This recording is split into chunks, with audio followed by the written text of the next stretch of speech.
जसरी गगन थापाले रवि लामिछानेको खेदो खनेर आफ्नो राजनीतिक करियर डाउन गर्नुभयो, त्यसै गरी अहिले दुर्गा प्रसादले रवि लामिछाने, बालेन शाह र कुलमान घिसिङको खेदो खनेर आफ्नो लोन लिएको पैसा सँगसँगै त्यो अलिकति नभएको इज्जत पनि डाउन गर्दै हुनुहुन्छ। जीबी भगाउने उही हो, जीबीको उहाँ 1000 करोड लगानी छ। जीबीलाई त मलेसियामा गएर भेटेको। पर्खिनुहोस् न, अब फिल्म आउँदैछ। बालेन रवि कुलमानहरू बाँच्नेवाला छैनन् क्या। यो भिडियो र कुराहरू सुनेर दङ्ग पर्नु पर्दैन, छक्क पर्नु पर्दैन हैन, अचम्म मान्नु पर्दैन।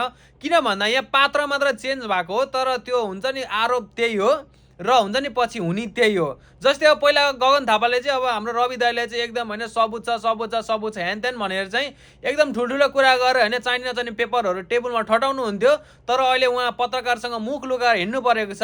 अहिले त्यसै गरी त्यो पहिला त्यो गगन थापाको ठाउँमा चाहिँ अहिले हाम्रो दुर्गा प्रसादजी आउनु भएको छ र गगन थापाले एकजनालाई टार्गेट गर्नु भएको छ भने दुर्गा प्रसादले चाहिँ ती तीनजनालाई चाहिँ टार्गेट गर्नु भएको छ। रवि दाइ, बालेन दाइ र कुलमान दाइ, उहाँहरूलाई चाहिँ अब हुन्छ नि अब भिडियो आउँछ भन्नुभएको छ।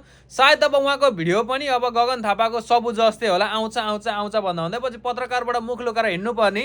अब त्यो दिन चाहिँ नआओस्। अब साँच्चै अब एजेन्टै रचन बाहिरको होइन, एकदम खतरनाक अपराधी नै रचन भयो नि त भिडियो ल्याउनु सपोर्ट गरौँला होइन, त्यतिखेर हेरौँला। तर त्यो हुन्छ नि गगन थापाले जस्तै मुख लुकाउँदै हिँडेको पत्रकारहरूबाट चाहिँ टाढा बस्नुपर्ने होइन, हुन्छ नि सकेसम्म त्यो मास्क चस्मा त्यो टोपी सोपी चाहिँ पुरै त्यो छोड्नै नसक्ने अवस्था चाहिँ नहोस् होइन। अब तपाईँ उफ्रिने भनेको त्यो लोन लिएको पैसा त्यो खानु जेलसम्म हो, नसकिनु जेलसम्म हो। त्यहाँपछि तपाईँ पनि चुपचाप हुनुहुन्छ। अनि मैले कतिजनाको कमेन्ट हेरेको त्यो लोन लिइसकेपछि त्यो ब्याज मात्र बुझाउने होइन, त्यो साउ पनि बुझाउन सक्नुपर्छ भनेर चाहिँ भनेको रहेछ। त्यो कुराबारे नि यसो एउटा कमेन्ट जाओस् है।